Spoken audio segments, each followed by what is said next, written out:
How to Take First Step for Talking. Lily often stood at the edge of conversations, a silent observer in a bustling world of English speakers.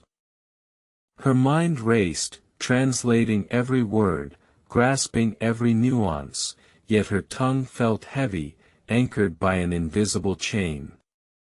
The phrases coiled in her brain, perfectly formed, but dissolved into a frustrating jumble the moment she tried to utter them aloud.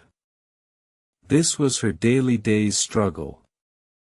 She understood films, articles, and even complex academic papers with ease, yet the simplest greeting often became an insurmountable barrier. "I understand English but I can't speak well," she'd lament to herself, a hollow ache growing in her chest.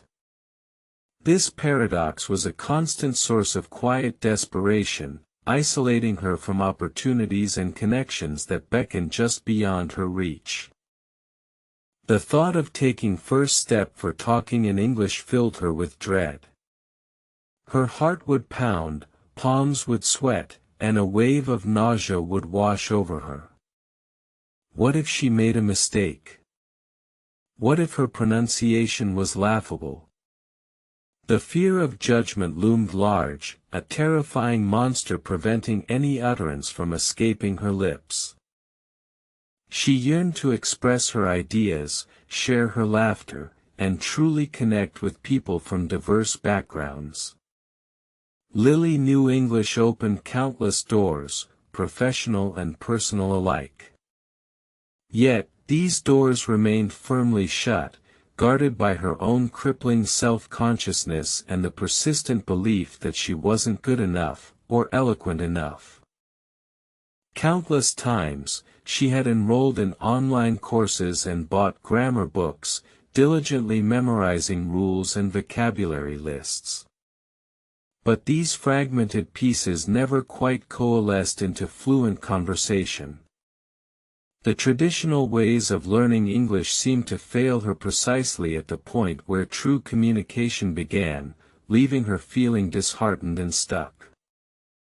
One rainy afternoon, browsing a dusty old bookstore, a worn-out copy of The Alchemist caught her eye. She decided, purely on a whim, to buy it and simply read for pleasure, not for study. This simple act marked an unwitting shift in her long, arduous journey to fluency, a tiny spark in her persistent day's struggle. As she delved into the story, Lily discovered a magic she hadn't anticipated. Reading, she realized, wasn't just about vocabulary acquisition, it was about absorbing sentence structures, natural phrasing, and the rhythm of the language. Why reading is so important suddenly became crystal clear, illuminated by the pages before her. She found herself not just understanding words, but feeling the emotions, visualizing the scenes, and internalizing the flow of English. This passive engagement began to subtly reshape her linguistic intuition. Each chapter she devoured chipped away at her ingrained fear, building a foundation of subconscious knowledge. Soon, reading became her ritual, a comforting escape into English worlds. From fantasy novels to self-help guides, she consumed everything she could lay her hands on. The sheer volume of exposure was slowly, imperceptibly, bridging the gap between her comprehension and her dormant expressive abilities, fostering fluency. Her vocabulary expanded exponentially, not through rote memorization, but by encountering words in meaningful contexts. She observed how to talk in English through the dialogues within stories, noticing idiomatic expressions and colloquialisms that no textbook had ever fully explained. This organic learning approach was truly revolutionary for her. But how to remember words effectively remained a persistent challenge, even with extensive reading. New words flooded her mind, only to vanish days later like fleeting dreams. She needed a more systematic approach to solidify her expanding lexicon, something beyond mere passive recognition from her reading habits. She began keeping a dedicated notebook, jotting down unfamiliar words along with the sentences they appeared in. This contextual understanding was vital. Instead of isolated definitions, she saw words in action, understanding their nuances and appropriate usage, a key step in her way of learning English. Next, she tried flashcards, but with a twist. On one side, the word, on the other, a sentence she crafted using the word, alongside its definition. This active recall method was far more effective than just passively reviewing lists, truly embedding the vocabulary deep within her memory. She also discovered the power of spaced repetition software, which intelligently showed her words just before she was about to forget them. This systematic review dramatically improved her long-term retention. Finally, she felt she had a robust strategy for how to remember words permanently and reliably. Gradually, Lily noticed her internal monologue shifting from her native language to English. She would think in English, plan her day in English, and even dream in English. This subconscious immersion was a profound indicator of progress, a testament to her consistent dedication and clever strategies. Still, the biggest hurdle remained, opening her mouth and speaking. The idea of taking first step for talking publicly was terrifying. She practiced in front of a mirror, whispering phrases, trying to mimic the intonation she heard in audiobooks. Her reflection offered no judgment, just a patient, silent audience. Her first brave step came surprisingly, spontaneously. While ordering coffee, the barista complimented her book. Lily, without overthinking, managed a shaky, "Thank you, it's a very interesting story." The words tumbled out, imperfect but audible, a small victory that sent a thrill through her. The barista smiled, and the simple exchange continued for a few more sentences.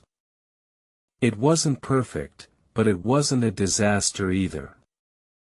The world didn't end. This tiny interaction ignited a flicker of confidence, proving that the fear was often far worse than the reality of actual speech. Encouraged, Lily sought out a language exchange partner online. Her first few video calls were riddled with awkward silences and stuttered sentences. She wanted to say so much, but her words still felt trapped, mirroring her earlier struggles, a common symptom of, "I understand English but I can't speak well." Yet, her partner, a kind student named Alex from London, was incredibly patient. He corrected her gently, encouraged her freely, and made her feel comfortable making mistakes. He emphasized communication over perfection, a liberating philosophy that slowly chipped away at her deep-seated anxieties.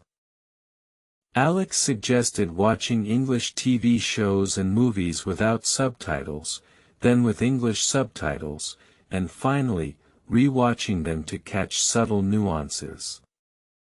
This active listening practice significantly improved her comprehension of spoken English and familiarized her with natural conversational speed and slang. Lily started narrating her daily activities aloud in English, even if just to herself in her empty apartment. "I am making tea, the sun is shining today," she'd murmur. This self-talk, simple as it was, trained her mouth muscles and made speaking feel more natural, less foreign. She also joined an online book club dedicated to English literature. This provided a safe, low-pressure environment to discuss stories and opinions. Her initial contributions were brief, often just agreeing with others, but she was actively listening and formulating her thoughts in English. Over time, her confidence grew. The fear of how to talk in English began to dissipate, replaced by a genuine desire to engage. She stopped translating in her head and started thinking directly in English, a monumental shift in her cognitive process. It felt like unlocking a new part of her brain. The daily day's struggle didn't vanish overnight, but its intensity significantly diminished. Some days she still stumbled, mispronounced words, or forgot a crucial idiom. But now, she possessed the resilience to pick herself up, learn from the error, and try again, stronger than before. Why reading is so important wasn't just about passive knowledge anymore, it was about building a vast mental library of phrases and structures she could draw upon during conversations. She realized fluent speakers weren't just knowing words, but knowing how words fit together. Her ability to remember words wasn't just about flashcards either. It was about using those words, listening for them in spoken English, and encountering them repeatedly in her diverse reading materials. Active use cemented them in her long-term memory far more effectively than any isolated study. Lily began participating more actively in the online book club, sharing her unique perspectives on the very interesting story they were reading. Her sentences became longer, her vocabulary richer, and her arguments more articulate, surprising even herself with her newfound eloquence. She started initiating conversations with strangers during her travels, asking for directions, ordering food, and even striking up small chats with fellow tourists. Each successful interaction fueled her determination, proving that her hard work was indeed paying off in tangible ways. One memorable evening, while attending an international conference, she found herself effortlessly engaging in a lively debate about global economics. She spoke for several minutes, confidently expressing complex ideas without hesitation, a far cry from her silent past. This wasn't just about speaking English, it was about finding her voice, a voice she had previously believed was lost or simply didn't exist in a foreign tongue. The way of learning English had transformed her entire perception of her own capabilities. She realized that true fluency wasn't about perfection, but about effective communication. Mistakes were part of the journey, not roadblocks. This liberating mindset allowed her to relax and enjoy the process, removing immense pressure she had previously placed upon herself. Her journey, marked by persistence and a strategic approach, became her very interesting story to share with others struggling like she once did. She understood the pain of, "I understand English but I can't speak well," because she had lived it fully. Lily discovered that the fear of taking first step for talking was often worse than the actual act. Once you push through that initial discomfort, a world of possibilities opens up, beckoning you forward with exciting challenges and rewarding experiences. She now understood how to talk in English naturally, not just grammatically correct. It involved embracing the rhythm, the intonation, and even the subtle humor of the language, making her conversations feel genuine and engaging for both parties involved. Her reading habits continued to be a cornerstone of her learning. She devoured memoirs, scientific articles, and even poetry, allowing her to understand nuanced expressions and culturally specific references that enriched her overall comprehension and fluency. Why reading is so important became an evangelistic message she often shared. It wasn't just for expanding vocabulary, it was for cultural immersion, for understanding thought patterns, and for subconsciously internalizing the very fabric of the language she sought to master. She even started a small online group for people facing similar speaking anxieties, guiding them through exercises to remember words and encouraging them to take their first brave steps. Her personal struggle transformed into a beacon of hope for others. Lily emphasized that consistency was far more crucial than intensity. 10 minutes of daily practice was more beneficial than a sporadic 5-hour session once a week. The compound effect of small, regular efforts was truly transformative in her language journey. Her daily day's struggle had evolved from one of frustration to one of rewarding challenges. Each new word learned, each successful conversation, each moment of spontaneous speech felt like a profound personal victory, building upon the last. She learned that listening actively was as important as speaking. By truly paying attention to native speakers, she picked up on natural pauses, emphasis, and subtle cues that made her own speech sound more authentic and less like a textbook recitation. The initial awkwardness of how to talk in English eventually faded into confident ease. She no longer worried about making mistakes, viewing them as valuable learning opportunities rather than embarrassing failures. This mindset shift was paramount. Remembering words became almost second nature. Her brain had developed pathways for English vocabulary, constantly connecting new information to existing knowledge, forming a rich, interconnected web of language comprehension and production. This integrated approach, combining extensive reading, systematic vocabulary building, active speaking practice, and a positive mindset, became her proven way of learning English. It was a holistic method that addressed all facets of language acquisition. Lily's once debilitating fear of expressing herself in English had completely dissipated. She now embraced every opportunity to communicate, her confidence radiating, proving that perseverance could indeed overcome even the deepest linguistic anxieties. Her story was a testament to the idea that understanding a language is merely the first step. The real journey begins when one bravely decides to articulate those understandings, turning passive knowledge into active, vibrant communication. The very interesting story of her transformation served as inspiration, a vivid example of how dedication and the right strategies could bridge the gap between comprehension and fluent, confident expression, unlocking a world of new possibilities. She often advised others to find their own, very interesting story, within the language, something that genuinely resonated with them and kept them motivated through the inevitable ups and downs of the learning process.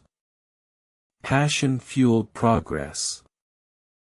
Her personal journey highlighted why reading is so important not just for passive intake, but as a silent mentor shaping one's internal linguistic framework, preparing the mind for the eventual leap into confident, spontaneous speech.